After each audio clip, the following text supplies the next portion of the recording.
오늘 본문 갈라디아서 1장 6절부터 24절을 저와 여러분이 번갈아 한 절씩 교독하시겠습니다.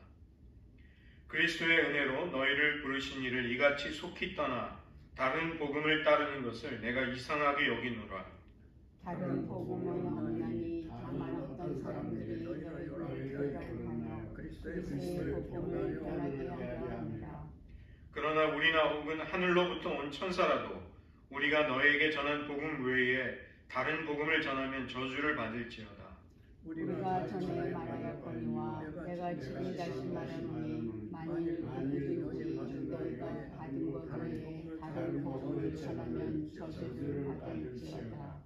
이제 내가 사람들에게 좋게 하랴 하나님께 좋게 하랴 사람들에게 기쁨을 구하랴 내가 지금까지 사람들의 기쁨을 구하였다면 그리스도의 종이 아니니라. 형제들아 내가 너희에게 알게 하노니 내가 전한 복음은 사람의 뜻을 따라 된 것이 아니니라. 이는 내가 사람에게서 받은 것도 아니요 배운 것도 아니요 오직 예수 그리스도의 계시로 말미암은 것이라. 내가 이전에 유대교회에 있을 때 행한 일을 너희가 들었거니와 하나님의 교회를 심히 박해하여 멸하고 내가 내 동족 중 여러 연갑자보다 유대교를 지나치게 믿어 내 조상의 전통에 대하여 더욱 열심히 있었으나 그러나 내 어머니의 태로부터 나를 특정하시고 그의 은혜로 나를 부르시니가 그의 아들을 이방에 전하기 위하여 그를 내 속에 나타내시기를 기뻐하셨을 때에 내가 곧 혈육과 의논하지 아니하고 또 나보다 먼저 사도된 자들을 만나려고 예루살렘으로 가지 아니하고 아라비아로 갔다가 다시 다메섹으로 돌아가노라. 그 후 3년 만에 내가 게바를 방문하려고 예루살렘에 올라가서 그와 함께 15일을 머무는 동안 주의 형제 야고보 외에 다른 사도들을 보지 못하였노라. 보라 내가 너에게 쓰는 것은 하나님 앞에서 거짓말이 아니로다. 그 후에 내가 시리아와 빌리기아 지방에 이르렀으나 그리스도 안에 있는 유대 교회들이 나를 얼굴로는 알지 못하고 다만 우리를 박해하던 자가 전에 전하던 그 믿음을 지금 전한다 하니 듣고 함께 읽겠습니다. 나로 말미암아 하나님께 영광을 돌리니라. 기도하시겠습니다. 하나님 우리가 다른 복음을 쫓고 추구한다면 그리스도 안에 하나님이 주신 영광스러운 자유를 잃어버리게 될 것입니다. 복음의 영광을 지키고 또 그로 인한 자유를 잃어버리지 않기 위한 싸움에 물러서지 않게 하시고 그 싸움에서 승리하여 언제나 하나님의 백성으로서의 온전한 자유를 누리게 하여 주시옵소서. 예수님의 이름으로 기도드립니다. 아멘.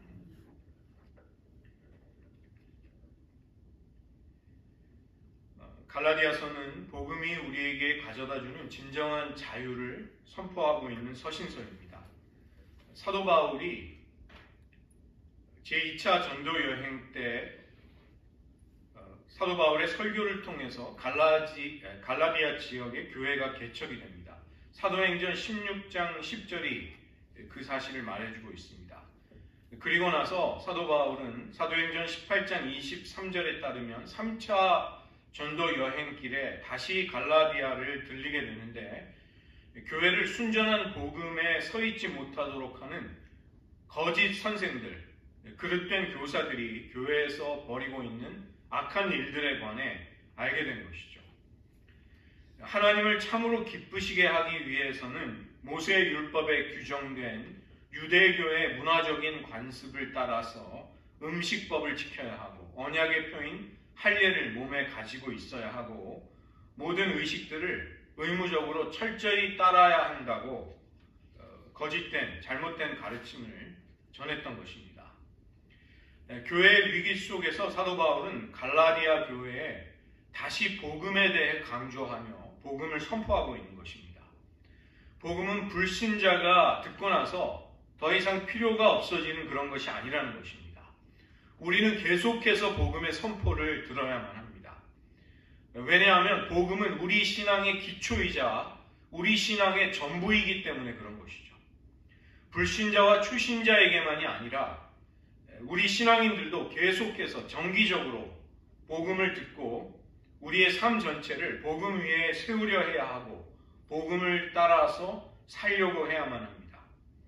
예루살렘에 회심했던 첫 그리스도인들은 유대인들이었지만 복음이 전파됨에 따라 수많은 이방인들이 이제 교회로 들어와서 주님을 영접하게 되었습니다. 갈라디아 교회도 바로 그런 이방 교회였습니다.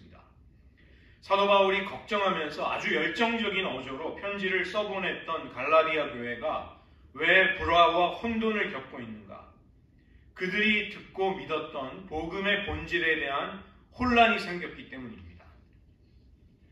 거짓 교사들은 예수 그리스도와 사도들을 통해 전해진 복음 외에 다른 무언가를 더해야만 하나님과 온전한 관계를 맺을 수 있다. 이렇게 가르쳤습니다. 다른 복음, 진정한 복음으로부터 떠나서 변질되어 버린 복음이 문화적인 분열, 또 신앙적인 갈등을 부추긴 것입니다. 오늘 본문 1장 6절을 보시면 그리스도의 복음, 참된 복음을 놓치게 되면 우리를 부르시니 주님을 떠나게 되고 주님을 놓치게 되는 것이죠. 이것은 곧 참된 신앙을 잃어버리는 결과를 낳는 것입니다. 자유가 어떻게 주어지는가 지난 시간에 함께 나누었습니다. 하나님의 아들이 너희를 자유케 할 때 너희가 참으로 자유하리라. 요한복음 8장 36절에서 하나님의 아들이 우리에게 자유를 주셔야 하는 것이 대원칙이라고 말씀드렸습니다. 죄로부터 종노릇하는 데서 벗어나는 그런 영적인 자유를 하나님의 아들만이 우리에게 주실 수 있습니다. 두 번째로 자유는 그리스도 안에 거할 때 우리에게 주어지는 것입니다. 주님 안에 거할 때 우리는 그분의 제자가 되고 진리를 알지니 진리가 너희를 자유케 한다는 약속이 주어져 있는 것이죠. 이 전체 구절에서 진리가 너희를 자유케 한다. 이 명제만을 따로 빼놓는다면 주님 안에 거하면 너희가 내 안에 거하면이라는 조건을 빠뜨리게 되고 우리는 오류에 빠지는 것입니다. 모든 사람은 자기 나름대로 옳다고 주장하고 붙들고 있는 진리가 있는 것이죠. 그러면 각자가 자기가 옳다고 하는 진리를 붙들고 있으면 모두에게 자유가 오는가? 결코 아닌 것입니다. 진리는 곧 내가 곧 길이요 진리요 생명이라고 하신 예수님 자신이십니다. 우리가 주님 안에 거하고 주님을 사랑하며 주님과 동행하고 주님과의 그 교제와 연합 속에서 우리는 자유를 맛보게 되는 것이죠. 갈라디아 교회는 이미 복음의 자유를 허락받고 그 자유를 기뻐하면서 세워졌던 교회였습니다. 그러나 지금 사도 바울이 갈라디아서를 써보낼 당시에는 그 자유를 위협받고 그 자유가 자칫하면 빼앗겨지는 위기 앞에 서 있는 것입니다. 이것은 다른 복음이 들어와 사람들에게 영향을 미치게 되자 참된 복음만이 줄 수 있는 자유가 위협을 받게 된 것이죠. 그 때문에 사도 바울은 갈라디아서를 써보내면서 이런 복음의 본질을 붙들지 못하는 데서 오는 여러 가지 갈등들, 인종적이고 민족적인 배타주의, 불신앙을 반대하며 그것을 극복할 것을 권고하는 것입니다. 우리는 오직 그리스도 한 분으로 인해 하나님께 받아들여졌고 이미 사랑을 받고 있습니다. 예수님 외에 무언가가 어떤 것이 더 있어야 하는 것은 결코 아닙니다. 인종적으로나 민족적으로 자만심과 우월감을 가지고 있는 것이 유대 율법주의의 특징이었습니다. 그러나 그것은 절대적으로 복음의 방해와 걸림돌이 된다는 것이죠. 두 번째로 다른 복음은 없다는 것입니다. 다른 어떤 종류의 복음이라도 다른 복음은 이미 복음이 아닌 것입니다. 바울은 너무나도 이 다급한 갈라디아 교회의 상황을 염려하면서 갈라디아서를 써보냈습니다. 그 때문에 이 서신서 안에는 절박한 경고, 그리고 복음을 설명하려는 신학적인 논증, 복음의 자유를 잃어버리지 말라는 간절한 호소가 함께 어우러져 있는 것이죠. 경고와 논증과 호소가 갈라디아서 속에서는 함께 나오는 것입니다. 1장 4절을 보면 사도 바울은 그가 선포하는 예수님이 어떠한 분이신지를 가장 먼저 아주 명백하게 제시하고 있습니다. 그분은 어떤 분이신가? 하나님 아버지의 뜻을 따라 이 악한 세대에서 우리를 건지시려고 우리 죄를 대속하기 위해 자기의 몸을 내어주신 분이시다. 이것이 예수님을 소개하고 있는 바울의 복음에 대한 설명입니다. 우리는 어떤 도를 닦거나 수행을 하거나 인간의 내면에 있는 신성을 개발한다든지 어떤 탁월한 지도자를 추종한다든지 인간을 사랑하는 이타적인 가르침을 실천한다든지 그 어떤 방법으로도 구원에 이를 수 없음을 믿는 사람들입니다. 왜 그렇습니까? 다른 복음은 아무 소용이 없기 때문입니다. 우리를 구원하는 데 있어서는 소용이 없는 것이죠. 우리의 죄가 대속을 받기 위해서는 자기의 몸을 내어주신 하나님의 아들의 전적인 은혜와 희생만이 우리를 건져낼 수 있기 때문입니다. 하나님의 아들의 속죄하는 피가 흘려지지 않는다면 우리에게 하나님의 용서, 죄사함이 올 수 없는 것입니다. 1장 6절은 사도 바울은 여기에서 참된 복음으로 시작이 된 갈라디아 교회가 시간이 흐르게 되자 왜 다른 복음을 따르고 있는지를 이상하게 여기고 있습니다. 이 모순된 사실에 경악하면서 그는 깜짝 놀라고 충격을 받고 있는 것이죠. 그러면서 그리스도의 복음 외에 다른 복음은 없다고 힘주어 말하고 있습니다. 어떤 복음이든지 간에 만약에 예수님과 사도들을 통해서 선포된 복음이 아니라면 그 순전한 복음에 대해서 무언가를 빼거나 더했다면 그것은 이미 변질된 것이고 복음이라고 이름 붙일 수 없는 결코 복음이 아닌 것이 됨을 말하고 있습니다. 바울이 도대체 어떤 사람이기에 이런 담대한 말을 할 수 있을까요? 1장 1절을 보시면 그는 자신을 사도라고 밝히고 있습니다. 아포스톨로스. 이 사도라는 뜻은 하나님께로부터 보내심을 받은 사람이라는 뜻입니다.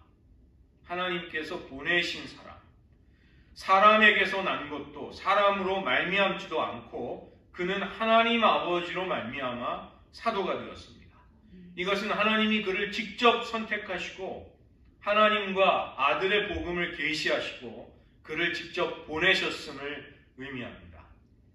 사도들의 이러한 독특한 정체성, 그들이 사람에게서 비롯되거나 사람이 보낸 것이 아니라 하나님이 보내셨다는 데서 사도의 사도됨이 이루어지는 것이죠. 심지어 사도 바울은 다른 사도들이 자기를 사도라고 인정해 주었기 때문에 그 자격이 주어졌다고도 말하지 않습니다. 아무리 사도라고 한들 다른 누군가를 사도라고 자기 뜻대로 세우는 것은 불가능한 것입니다.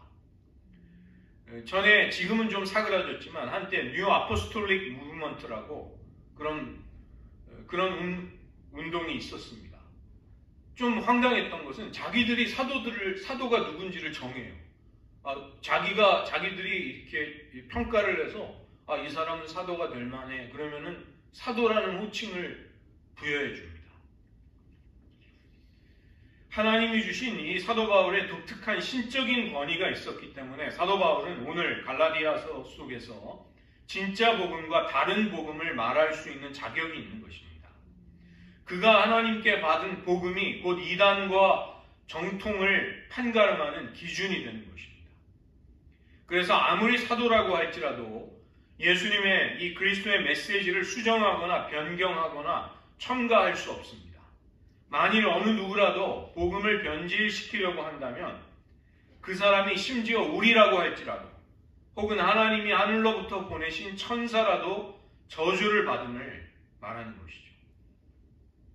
요한계시록 22장 18절과 19절을 보시면 내가 이 두루마리의 예언의 말씀을 듣는 모든 사람에게 증언하노니 만일 누구든지 이것들 이 하나님의 말씀의 두루마리에 기록된 말씀들 외에 더하면 하나님이 이 두루마리에 기록된 재앙들을 그에게 더하실 것이요. 22장 19절 만일 누구든지 이 두루마리의 예언의 말씀에서 제하여 버리면 그 두루마리에 기록된 하나님의 말씀 가운데 일부를 빼낸다면 하나님이 이 두루마리에 기록된 생명나무와 및 거룩한 성에 참여함을 제하여 버리시리라. 하나님의 영원한 생명에 들어가는 것을 빼버리신다는 것입니다. 우리가 지금 붙들고 있는 이 복음, 우리가 믿고 있는 복음은 참된 복음입니까? 무엇이 그것을 판단할 수 있는 시금석과 다림줄이 될 수 있을까요? 어떤 진리에 대해 주장할 때 그 진리가 진짜인지를 판단할 수 있는 결정적인 기준이 무엇일까요? 사도 바울은 그가 그리스도께 받아서 가르친 복음만이 그 진리를 분별할 수 있다고 말하고 있는 것입니다. 복음은 사도에게 전적으로 그냥 주어지고 맡겨진 것입니다. 하나님이 위탁하신 것입니다. 바울이 결코 연구하거나 묵상하거나 고민하다가 결정한 것이 아니라는 것입니다. 심지어 사도인 그의 권위조차도 복음으로부터 온 것이지 자기 자신에게서 나온 것이 아니라는 것이죠. 종교개혁이 왜 일어났는지를 우리는 되돌아볼 수 있습니다. 중세 가톨릭 교회는 교회가 성경을 판단할 수 있는 권위가 있다고 생각했습니다.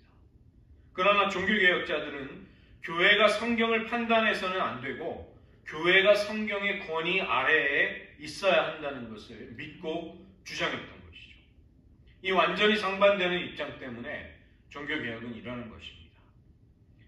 우리가 어떤 절실한 정서를 가진다고 해서, 우리가 어떤 놀라운 개인적인 경험을 한다고 해서 그것을 가지고 진리를 판별할 수 있는 다림줄이 될 수는 없다는 것입니다. 혹은 어떤 인간 지도자의 해석이나 가르침이 진리에 대한 기준은 될 수 없는 것이죠. 만약에 우리가 그리스도의 복음이 아닌 다른 복음을 쫓는다면 우리는 그리스도를 떠나게 되고 그분을 결과적으로 잃어버리게 됩니다.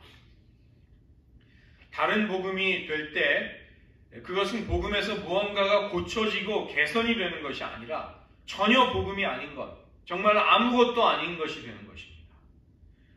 그리고 다른 복음을 전하는 것도 저주를 받고 다른 복음을 듣는 것도 정죄를 받게 되는 것이죠. 지금 우리가 살아가고 있는 이 시대가 타락과 불경건이 극심해지고 있습니다. 세속화가 정말 점점 더 강하게 모든 사고와 철학과 교육과 사회의 영역 속으로 퍼져나가고 있습니다. 그러나 우리가 복음의 순수성과 정통성을 이 와중에 지켜내지 못한다면 우리는 구원을 잃어버리게 됩니다. 그러나 이것을 반대로 말한다면 우리가 생명을 다해서 다른 복음이 아니라 진정한 복음을 지키려고 한다면, 그리스도의 복음을 순전하게 수호하고 믿고 따를 수만 있다면 우리는 영원한 생명을 잃지 않게 될 것입니다. 세 번째로 사도 바울은 자신이 사도로 부르심을 받게 된 자기의 개인적인 히스토리, 자전적인 과정을 이야기하는 것이죠. 이 사도 바울의 자전적인 설명은 1장 11절부터 2장 전체까지 이어지는데 너무 길기 때문에 오늘은 1장까지만 살펴보겠습니다. 먼저 사도 바울은 자신이 학습이나 교육을 통해서 혹은 자신의 사고를 통해서 이 복음의 메시지를 붙들게 되었다고 말하지 않습니다. 그것을 논박하고 있는 것입니다. 부정하는 것입니다. 그는 어느 누구보다도 유대교를 맹렬하게 열심을 가지고 믿었던 사람이고 나사렛 예수 이단을 미워하면서 심히 박해하려고 그들을 쫓아다니던 사람이었습니다. 기독교인을 잡아 죽이려고 살기와 분노가 등등해서 다메섹으로 가던 길에 그는 부활하신 주님을 만나게 되는 것이죠.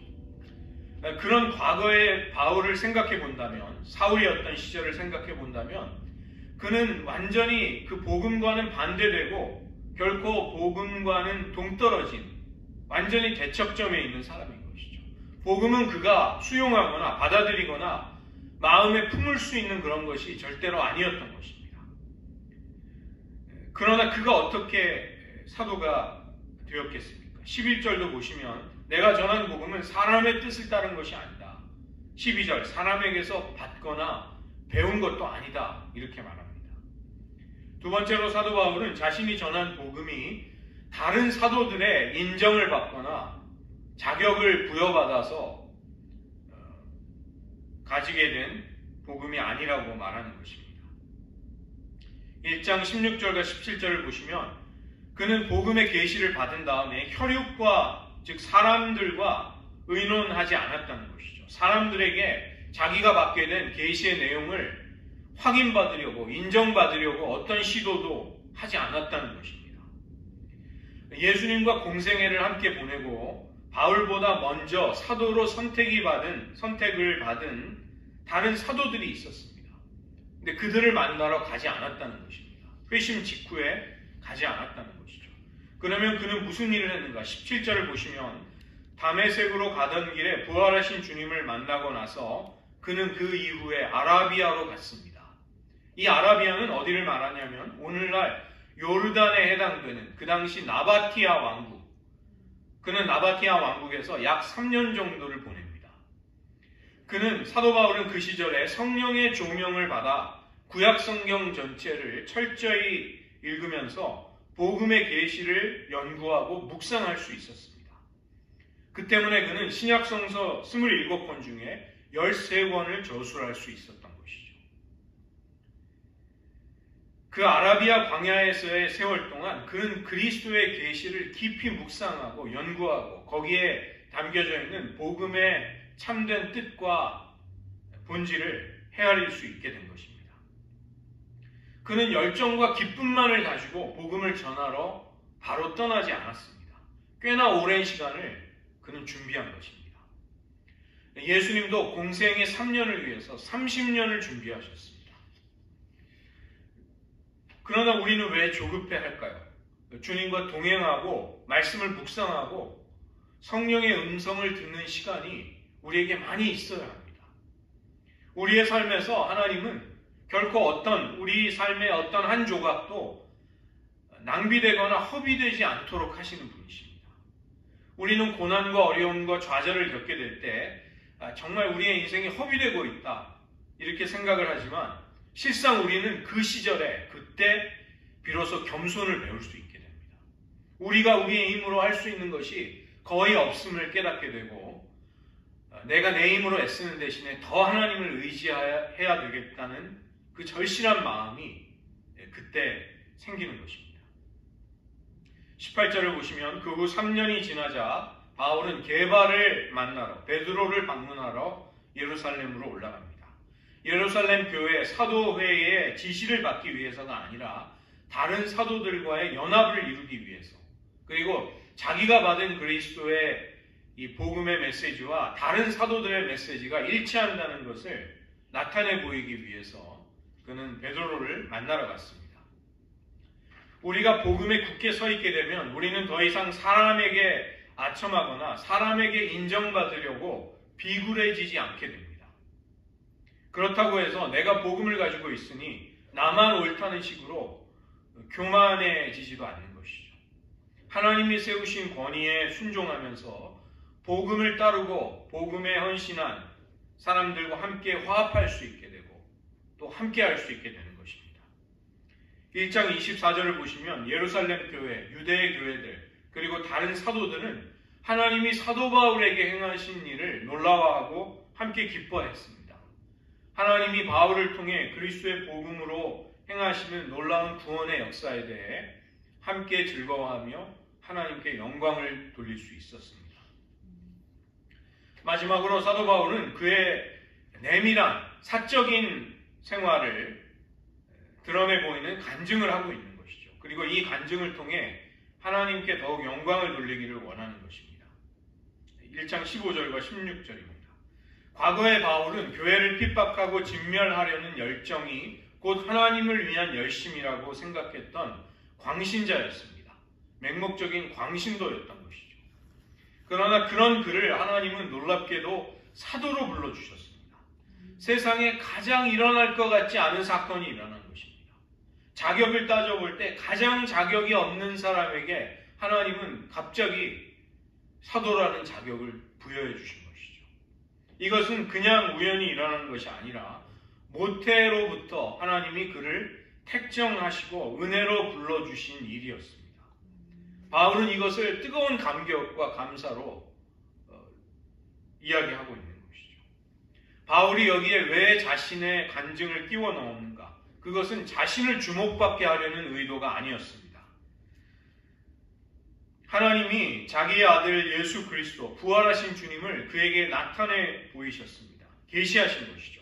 16절 그를 내 속에 나타내셨다. 그를 나에게 나타내 보이셨다는 것입니다.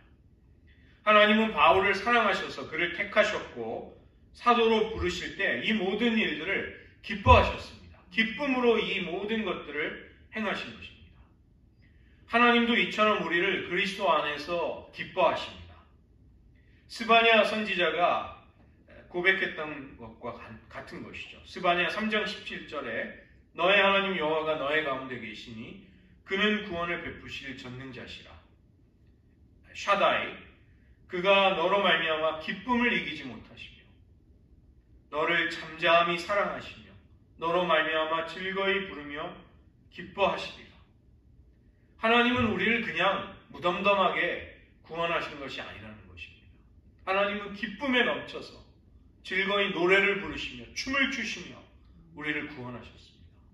그리고 또 우리를 잠잠히 사랑하십니다. 언제나 그분의 심중에는 우리가 있는 것입니다. 하나님이 우리를 기뻐하시고 그리스도 안에서 자녀로 인정해 주셨기에 우리는 감사하며 하나님의 뜻대로 살고자 하는 열정이 생깁니다. 그리고 그런 삶을 가능하게 하는 능력이 은혜로 공급이 되는 것이죠. 바울은 개인적인 자기의 이야기, 간증을 통해서 그가 전하는 복음이 얼마나 매력적인가 그 영광을 더욱 두드러지게 나타내 보이려고 하는 것입니다. 저도 신학교를 갈 때 간증이 있습니다. 1991년도 8월 19일 날 그 당시 그때 저는 전라남도 광주 송정리에 있는 제1전투비행단에서 공군 병장으로 있었습니다. 제대를 몇 달 앞둔 고참 병장이었죠. 그 때문에 저는 구멍이 뚫어지지 않은 좋은 모기장을 치고 잘 수 있었습니다. 내무 반원들이 다 자고 있을 때 저는 그때 이제 혼자 모기장 안에서 일어나서 기도를 하고 있었는데 무릎을 꿇고 주님이 갑자기 출애굽기 21장에 나오는 히브리 종에 관해서 질문을 하셨습니다. 어떤 히브리 사람이 종으로 살다가 7년째가 되면 주인을 떠나서 자유할 수가 있다. 내가 그 사람과 똑같다. 너는 어떻게 하겠니? 그때 저는 저의 주님이신 하나님을 떠나지 않겠습니다. 이렇게 고백을 드렸습니다. 나중에 본문을 찾아서 읽어보니까 자유하지 않겠다는 고백을 한 그 종의 귀를 뚫어서 영영이 주인의 종이 된다는 내용이었습니다. 그래서 저는 제가 서원을 했다는 것을 그때 알게 된 것이죠. 아, 이런 것이 서원이구나. 하나님께 서원을 하는 것을 내가 했구나. 그리고 이제 제대를 하고 몇 년이 지나서 신학교를 간 것입니다. 그리스도의 복음은 진정한 자유와 생명을 주는 것이죠. 그래서 불신자와 초신자만이 아니라 기존 신자, 우리들도 복음을 정기적으로 들어야 합니다. 그리고 계속해서 복음을 붙들고 살아야 하는 것이죠. 하나님께 인정받고 호의를 얻어내기 위해서 순종하는 것이 아니라는 것입니다. 가장 자격이 없는 바울을 사도로 불러주셨듯이 자격 없는 죄인을 이토록 사랑해 주신 하나님의 은혜에 대한 감격이 우리를 하나님을 위해 살고 싶도록 만드는 것입니다. 그런 삶을 가능하게 하는 능력이 복음에서 나오는 것이죠. 이 복음만을 붙들고 살아가는 은혜를 그 때문에 자유를 결코 상실하지 않는 은혜가 있으시기를 축원드립니다. 오늘 말씀을 의지하며 한 가지 기도하도록 하겠습니다. 갈라디아 교회는 은혜로 자신을 부르신 그리스도를 속히 떠나서 다른 복음을 따랐습니다. 바울은 이것이 갈라디아 교회에 찾아온 큰 위기이자 다급한 상황이라는 것을 깨달으며 서신서를 써보낸 것입니다.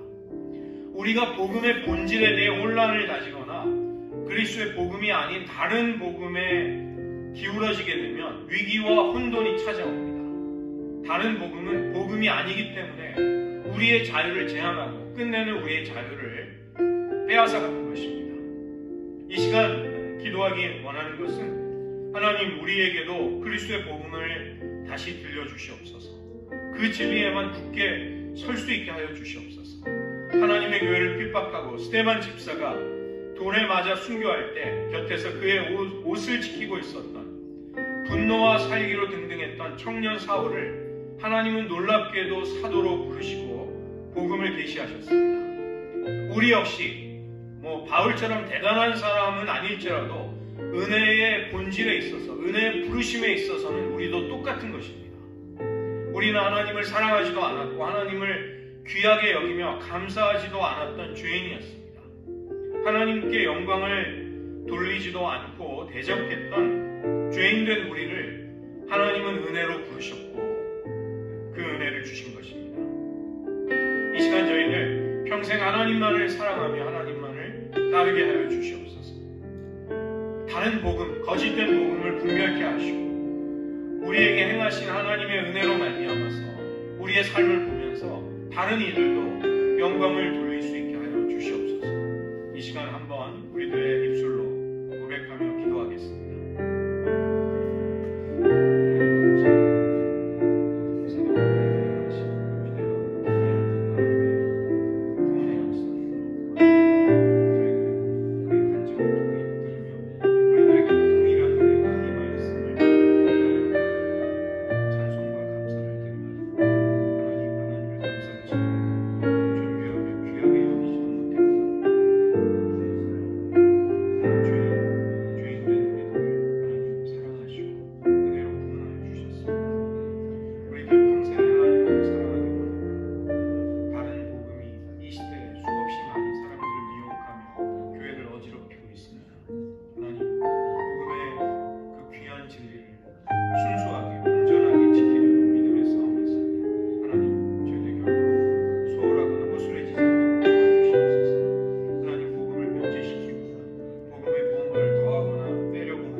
원수되어 교회를 잔멸하고 핍박하던 핍박자 사울을 하나님은 불러 그에게 하나님의 아들의 복음을 계시하시고 그를 사도로 보내주셨습니다. 이 귀한 일들 사도 바울의 생애 속에서만 일어난 것이 아니라 우리들에게도 동일하게 일어났음을 고백합니다. 우리들의 모태로부터 하나님은 우리를 택정하여 주셨고 그리스도의 은혜로 불러주셨고 우리에게도 하나님을 사랑하고 기뻐하며 사명을 주어 이 땅을 살아가게 하실 때 하나님은 그 모든 것을 기뻐하며 즐거워하셨습니다. 우리에게 베풀어 주신 이 은혜가 어떠한지를, 얼마나 귀한지를 우리들도 기뻐하고 자랑스러워할 수 있게 하여 주시옵소서. 우리들의 생애 속에 하나님이 행하신 일들을 바울처럼 간증함으로써 다른 이들로 하여금 하나님께 영광을 돌리는 일이 있게 하여 주시옵소서. 점점 더 악해지고 하나님의 진리를 저버리고 있는 세대 속에 교회와 우리의 자녀들 믿음을 지켜야 합니다. 하나님 우리들에게 은혜를 주셔서 모든 종류의 거짓된 복음, 다른 복음들을 분별할 수 있게 하시고 예수님과 사도들을 통해 교회에 선포되고 전해지고 가르쳐진 이 복음을 우리가 굳건하게 지킴으로써 그 복음을 따라 살게 하여 주시옵소서. 날마다 시시때때로 우리들에게 복음을 들려주시옵소서. 그 복음의 능력이 우리들로 하여금 하나님만을 사랑하며 평생에 하나님께 충성하게 하여 주시옵소서. 모든 말씀 예수님의 이름으로 기도드립니다.